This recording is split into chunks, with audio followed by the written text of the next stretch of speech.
Hello बच्चों, स्वागत है आपके और अपने यूट्यूब चैनल कन्हैया क्लासेस पर। जी हाँ, इस वीडियो में हम आपको बताएंगे कि आप रदरफोर्ड के अल्फा प्रकीर्णन का प्रयोग और रदरफोर्ड के परमाणु मॉडल की व्याख्या और उसकी कमियों के बारे में आप कैसे लिखेंगे। इस वीडियो में हम आपको विस्तार पूर्वक समझाएंगे और लिखना भी बताएंगे कि आप कैसे लिखेंगे।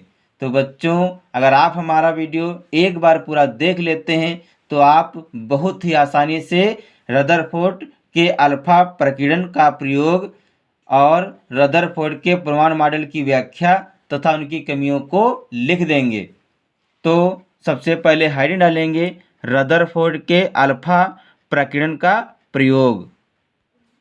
तो इसमें लिखेंगे परमाणु की संरचना को समझने के लिए रदरफोर्ड नामक वैज्ञानिक ने एक स्वर्णपत्र पर अल्फा कणों की बमबारी किया, जिसके आधार पर इन्होंने निम्नलिखित निष्कर्ष निकाला। तो यहाँ पर हमने अल्फा प्रकीर्णन का चित्र बनाया है। आप परीक्षा में इसी प्रकार अल्फा प्रकीर्णन का चित्र बनाएंगे। याद रहे, वहाँ पर आपको लाल और हरे पेन का यूज नहीं करना है। इसके स्थान पे आपको नीला और काला पेन का यूज करना है। अब हम इस चित्र के माध्यम से आपको बताएंगे। तो रदरफोर्ड ने पहला निष्कर्ष निकाला, अधिकांश अल्फा कण बिना विचलित हुए स्वर्णपत्र को भेद कर निकल जाते हैं, जिससे यह निष्कर्ष निकला कि परमाणु के अंदर अधिकांश भाग खोखला है। आप यहाँ पर देखिए, ये जो अल्फा कण है ये बिना विचलित हुए स्वर्णपत्र को भेद कर सीधे निकल जाते हैं। ये जो यहाँ पर दिखाई दे रहा अल्फा कण, ये जो है अल्फा कण बिना विचलित हुए स्वर्णपत्र को भेद कर निकल जाता है। इससे यह निष्कर्ष निकलता है कि परमाणु के जो अंदर जो है अधिकांश भाग कैसा है, खोखला है। अब दूसरा निष्कर्ष है नंबर 2, इसमें लिखेंगे कुछ अल्फा कण अपने पथ से विचलित होते हुए गुजरते हैं, जिससे यह पता चला कि परमाणु का धनात्मक आवेश बहुत कम स्थान लेता है। तो यहाँ पर देखिए, कुछ जो अल्फा कण हैं ये अपने पथ से विचलित होते हो जाते हैं और विचलित होकर भी नाभिक से गुजरते हैं, जिससे यह पता चलता है कि जो परमाणु है इसका धनात्मक आवेश बहुत कम होता है।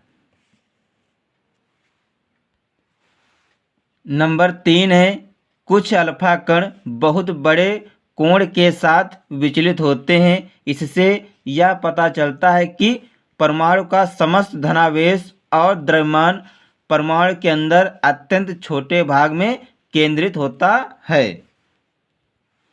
यानी कि आप चित्र में देखिए, कुछ अल्फा कण बहुत बड़े कोण के साथ विचलित हो जाते हैं। यहाँ पर देखिए अल्फा कण है और बड़े कोण के साथ ये क्या हुआ, विचलित हो गया। इससे यह पता चलता है कि परमाणु का समस्त धनावेश और द्रव्यमान परमाणु के अंदर अत्यंत छोटे भाग में केंद्रित होता है। अब हम एक बार आपको फिर से चित्र के माध्यम से समझाते हैं, फिर हम आपको लिखकर बताते हैं कि आप रदरफोर्ड के अल्फा प्रकीर्णन का प्रयोग जो उन्होंने किया है उन्होंने इसमें क्या निष्कर्ष निकाला है, उसके बारे में आप कैसे लिखेंगे हम आपको एक बार फिर से समझाते हैं। तो लिखेंगे नंबर 1, अधिकांश अल्फा कण बिना विचलित हुए स्वर्णपत्र को भेद कर निकल जाते हैं, जिससे यह पता चलता है कि परमाणु के अंदर अधिकांश भाग खोखला होता है। दूसरा निष्कर्ष है, कुछ अल्फा कण अपने पथ से विचलित होते हुए गुजरते हैं। इससे यह पता चलता है कि परमाणु का धनात्मक आवेश बहुत कम स्थान लेता है। तीसरा निष्कर्ष है, कुछ अल्फा कण बहुत बड़े कोण के साथ विचलित हो जाते हैं। यहाँ पर देखिए ये अल्फा कण है, बहुत बड़े कोण के साथ ये विचलित हो गया है। तो लिखेंगे कुछ अल्फा कण बहुत बड़े कोण के साथ विचलित होते हैं। इससे यह पता चलता है कि परमाणु का समस्त धनावेश और द्रव्यमान परमाणु के अंदर अत्यंत छोटे भाग में केंद्रित होता है। अब हमने आपको चित्र के माध्यम से समझाया है, अब हम आपको लिखकर भी बताते हैं एक बार। तो लिखेंगे नंबर 1, अधिकांश अल्फा कण बिना विचलित हुए स्वर्ण पत्र को भेद कर निकल जाते हैं, जिससे यह निष्कर्ष निकला कि परमाणु के अंदर अधिकांश भाग खोखला है। नंबर 2 लिखेंगे, कुछ अल्फा कण अपने पथ से विचलित होते हुए गुजरते हैं, जिससे यह पता चला कि परमाणु का धनात्मक आवेश बहुत कम स्थान लेता है। नंबर 3 लिखेंगे, कुछ अल्फा कण बहुत बड़े कोण के साथ विचलित होते हैं, इससे यह पता चलता है कि परमाणु का समस्त धनावेश और द्रव्यमान परमाणु के अंदर अत्यंत छोटे भाग में केंद्रित होता है। ये थे रदरफोर्ड के अल्फा प्रकीर्णन का जब उन्होंने प्रयोग किया था तब उन्होंने ये निष्कर्ष निकाले थे। अब अगले डालेंगे रदरफोर्ड के परमाणु मॉडल की व्याख्या।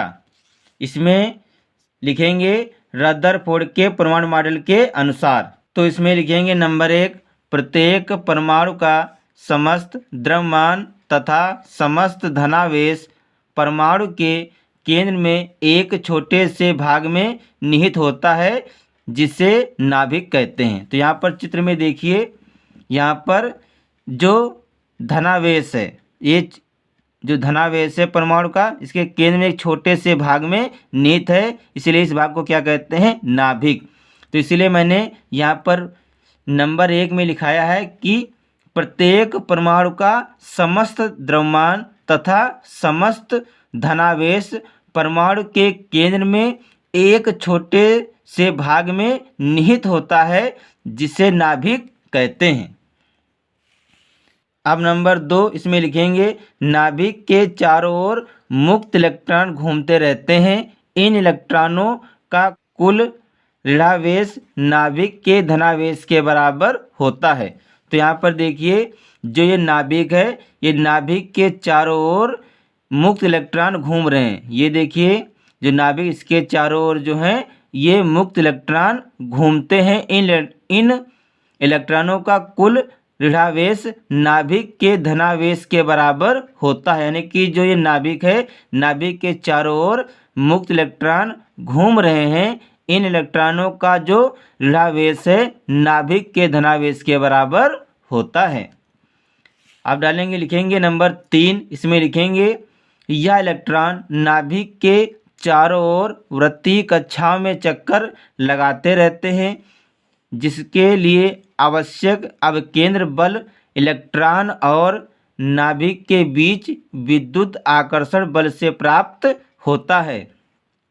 यानी चित्र में देखिए, ये जो इलेक्ट्रॉन है नाभिक के चारों ओर वृत्तीय कक्षाओं में चक्कर लगाते रहते हैं। ये जो नाभिक है, देखिए ध्यान से चित्र में, जो नाभिक है, नाभिक के चारों ओर इलेक्ट्रॉन वृत्तीय कक्षा में चक्कर लगाते रहते हैं।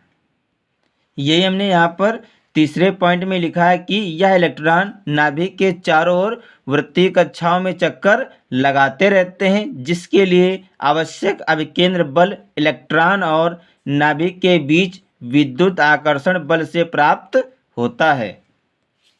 तो ये थी रदरफोर्ड के परमाणु मॉडल की व्याख्या।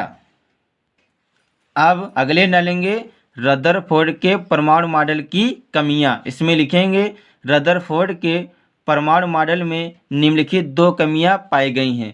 तो नंबर 1 हेड डालेंगे, परमाणु के स्थायित्व की व्याख्या में असमर्थता। इसमें लिखेंगे, नाभिक के चारों ओर घूमते हुए इलेक्ट्रॉन में अभिकेंद्र त्वरण होता है। विद्युत गतिकी के अनुसार जब कोई इलेक्ट्रॉन गति करता है तो लगातार ऊर्जा उत्सर्जित करेगा, जिसके कारण इलेक्ट्रॉन की निरंतर ऊर्जा कम होती जाएगी और एक समय ऐसा आएगा कि इलेक्ट्रॉन नाभिक में गिर जाएगा। जबकि ऐसा नहीं होता है, अर्थात परमाणु स्थायी होता है। तो इसमें लिखेंगे, नाभिक के चारों ओर घूमते हुए इलेक्ट्रॉन में अभिकेंद्र त्वरण होता है। विद्युत गतिकी के अनुसार जब कोई इलेक्ट्रॉन गति करता है तो लगातार ऊर्जा उत्सर्जित करेगा, जिसके कारण इलेक्ट्रॉन की निरंतर ऊर्जा कम होती जाएगी और एक समय ऐसा आएगा कि इलेक्ट्रॉन नाभिक में गिर जाएगा। जबकि ऐसा नहीं होता है, अर्थात परमाणु अस्थायी होता है। अब नंबर 2, इसमें हेडिंग डालेंगे रेखीय स्पेक्ट्रम की व्याख्या में असमर्थता। इसमें लिखेंगे रदरफोर्ड का परमाणु मॉडल रेखीय स्पेक्ट्रम की व्याख्या करने में असमर्थ रहा। तो बच्चों, इस वीडियो में हमने आपको बताया कि आप रदरफोर्ड के अल्फा प्रकीर्णन का प्रयोग और रदरफोर्ड के परमाणु मॉडल की कमियां और उनकी व्याख्या के बारे में आप कैसे लिखेंगे। इस वीडियो में हमने आपको विस्तार पूर्वक लिखना बताया है और समझाया भी है कि आप परीक्षा में जाकर कैसे लिखेंगे। तो बच्चों, अगर हमारा वीडियो आपको अच्छा लगे तो इसे लाइक, शेयर और सब्सक्राइब जरूर करें। मिलते हैं अगले वीडियो में नए टॉपिक के साथ। तब तक के लिए जय हिंद, जय भारत।